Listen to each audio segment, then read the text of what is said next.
Owen, I believe, is a recent graduate of University of Washington, where he studied Native American Studies and fisheries science. He's well known throughout the Northwest and has just finished up a project that brings back traditional names and traditional ways to the University of Washington campus through a walking tour. He also sits on the board of the Center for Native American Youth and is a good friend of mine. So, Owen, if you wouldn't mind introducing yourself and then going into what you have to say. Mostly, Sam, and thank you, Dr. Kipp. Those words, just listening and getting that reconciliation of those, 215 kids is beautiful to hear from your words, and very moving. I'm sitting here asking myself how I can move that forward, just as you did. Thank you, Sam, for introducing me. Close Kanaway, Owen Nikanim. Hello, everyone. My name is Owen Oliver. I come from the people of the Lower Columbia River, the Salish Sea, and the Southwest Pueblos of Isleta. However, I'm enrolled Quinault. I'm a recent 2021 grad at the University of Washington in American Indian Studies and Political Science. I started off as Fisheries Sciences, but since moved over to American Indian Studies to kind of do more Indigenous work and more focused work. But my work still is very much fish related. I serve as the secretary for the Youth Advisory Board for the Center for Native American Youth and really focus on Indigenous education and placemaking. So I was honored to being asked to kind of talk about traditional ecological knowledge in the way I do, and that's through creative writing. So when ATNI asked, I thought of this piece that I wrote back in September about the Tongass National Rainforest.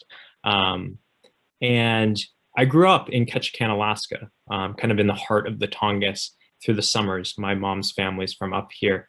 And through the pandemic, I lived up here and still living up here. And I needed to write about it. I needed to write about the connection that I had to place and the relationship that I had to the land. Because it's such a contested space right now. So I'm gonna read this piece as my keynote, and I think it beautifully transitions from Dr. Kipp's piece and dives right into the youth perspective of how we see the land and tribal people. The Tongass. This story was written on the traditional and contemporary lands, waters, and food systems of the Tlingit, Tsimshian, and Haida people.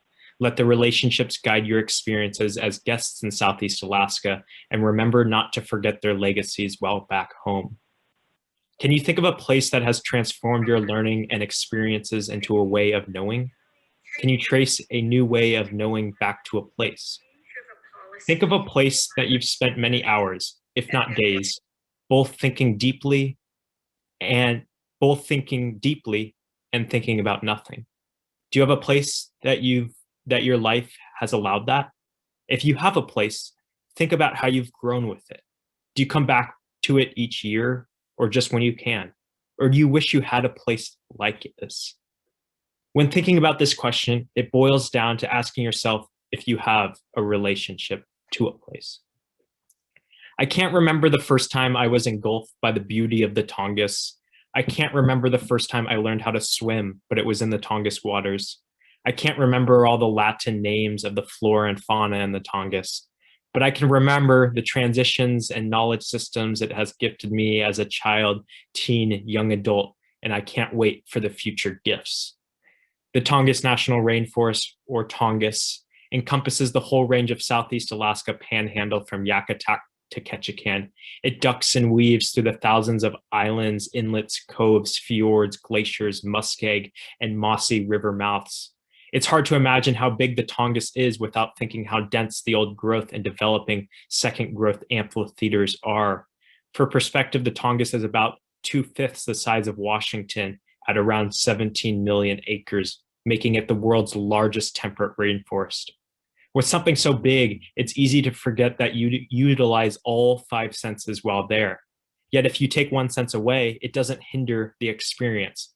Sometimes it's best to take in a new place with a blank mind and fill in with the senses you know best. You can hear the Tongass, the breath of the trees swaying and thrusting against each other, the rivers that run through carrying knee-deep flotillas of slippery salmon, and trickster raven narrating each of your step in the magical place that fills your ears. You could feel the Tongass touch you as the cold breath of the morning fog steeps into your rain jacket, sticking to you like a cloud, constantly reminding you that you're within a rainforest. You brush your hand across yellow cedar encrusted lichen. It's gritty and coarse, but it's alive and much older than you. While cleaning fish, you dip your hands into the water of the Tongass, touching the icy, cold underwater environment, instantly inhibiting your senses of touch afterwards. Washing off your hands in the Tongass, you feel like diving your hands into the nearest mossy patch, scraping off the unavoidable dirt in your nails. The smell of the Tongass brings tranquility far beyond the essential oils that try to mimic its maturity. The cedar, the rain, the sweetness of salmon berries, and the nitrogen-rich soil all have their own unique, pleasant smells. Pair those with the annual putrid, rotten salmon, and you're smelling the Tongass. You've probably already tasted and smelled the Tongass. Millions of tourists, fishermen, loggers, and workers come up here every year to entangle themselves within the financial relationship with the Tongass. Their work brings the Tongass into every fish market, grocery store, lumber yard, and into your home. Seeing the Tongass instantly reminds you that you were places, that it was just like places across the Northwest coast. From a quick glance, you can see the layers that presents it to you, whether that may be trees, mountain, alpine lakes, rocky coastlines, or animal kin that roam this food systems. However, on closer inspection, you notice the symbiotic relationship that goes into every sway of the Tongass, from the small hermit thrush picking pine needles up to carefully architect each piece into the nest, to the bears dragging salmon away from the streams to fertilize the forest floors. Soon, you start to see yourself as a part of the Tongass. You're a part of a relationship. But have you ever asked if you were invited by the original stewards since time immemorial? Imagine the Tlingit and Haida and Tsimshian people interacting with other natives in their transporters of knowledge, language, food, and art. They are equipped with 40-foot-long canoes, each with their own specialties: river, ocean, war, and portage. This is how my ancestors entangled themselves in the Tongass within language and trade. Chinook Wawa, or Chinook jargon, is one of the most widely spoken trade languages of the Northwest coast.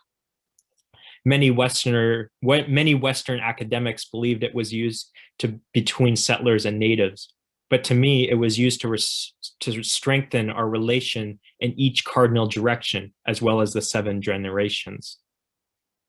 As I first understood the Tongass, my transporter was the Alaska Marine Highway System. In Southeast Alaska, there aren't huge roads or bridges connecting to islands. There's ferries, boats, planes, and no trains, and only a few automobiles. I grew up taking the Alaska Marine Highway System from Bellingham to Ketchikan along the MV Columbia. Taking up the ferry as a kid was a holiday, the marking of a summer, and the reminder of my excellence. My family and I would bring our tent and pitch it in the back of the ship, making sure we'd get the best spot to watch our journey through the Kwakwaka'wakw territory, drifting at 18 knots alongside Haida Gwaii and into the Tongass region. We would make our way to arrive. However, as a kid, I didn't know any of this. Most of the time, I didn't even know where I was. I was just surrounded by trees and water.